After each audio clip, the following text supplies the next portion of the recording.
Students in the Jacksonville area are learning about cryptocurrency. It is a topic that's not typically taught in schools, but Amastar Foundation said we want to make sure that we are on top of this. It's really a great organization here in our area that's been working with kids for a long time, and now they are working with what is uncharted territory for most of us. So let's bring in our friend Dr. Carlton Robinson, the Chief Innovation Officer with Jack's Chamber, as well as our star students Jordan Bell and Miles McLaughlin. Good morning to all three of you. Thank you for coming on. Good morning. Thank you. All right, so let's talk with you, Doc, because you work with the Jack's Chamber, but doing a lot with Amastar. Cryptocurrency, that is intimidating for so many of us, even us adults. We're like, oh man, I'm not ready to go there yet. I just don't know enough about it.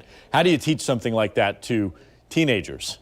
Well, the first thing, under our Jack's Chamber Foundation, for the last year, we've run a lot of different pilots with Web3 digital currency type education. Two with small business owners, one with our staff, and then our fourth one, which was the most exciting, with the kids. And the foundation of even participating in digital currency is financial literacy.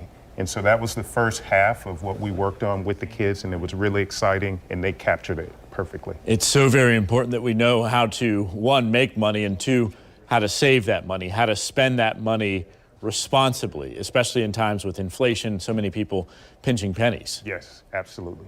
So let's talk to our stars. You know that I love Amastar Foundation, been involved for a very long time. So we've got Miles and Jordan, both of you. You are 15, Jordan. Miles, you're only 13 years old. How has it been learning about how to use money, especially in this digital age? I really enjoyed the program personally. I didn't think I would enjoy it as much as I did. It was very informative, and he didn't mind answering our questions, whether it be big or small. And he actually told us when he came that he has two sons, and that before he even teaches us the lessons, he goes by it with his sons, and they tell him like what to say, or like they don't know what that is, or just kind of guide him in the right direction. So it made it more easier to absorb for me. Right. Miles, did you pick up some skills?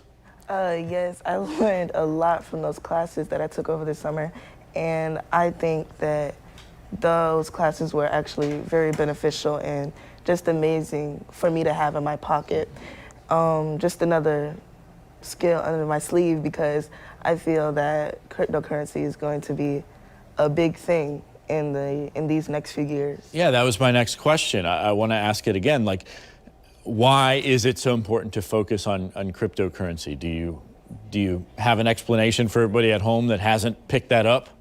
I think that cryptocurrency is going to be the next big thing, because if you look through the past, we've changed our currency many, many times. We went from gold coins to paper money to now digital wallets. Now we have Cash App and things like that. So I think cryptocurrency will be a big thing in the next few years. All right, Dr. Robinson, obviously we have to talk about safety. We don't want anybody to go out there and lose all their money online. How do you make sure that the students in the program are doing this responsibly and that nobody's trying to take advantage of them? Absolutely. So one of the first things, most of the digital wallets, you have to be 18 in order to have a digital wallet and to engage on the exchanges. So if you're under 18, it's really going to be through your parents. The focus for us in our sessions really was teaching them how to do the research on websites, analyzing the volatility, 7-day, 30-day, 60-day, 90-day, 120-day. They actually tracked all of the pricing. They chose different types of digital assets, and they also did research on buying NFTs and their names in a domain. I mean, it was really, really exciting, and I think a good background for them.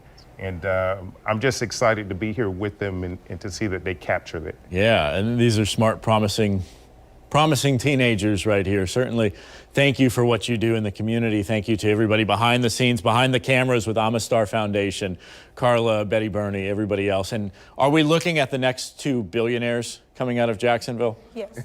Yes, yes, okay. They did not skip a beat. Yes, billionaires. Well, don't forget about us, okay? Don't forget about us little people. We appreciate it.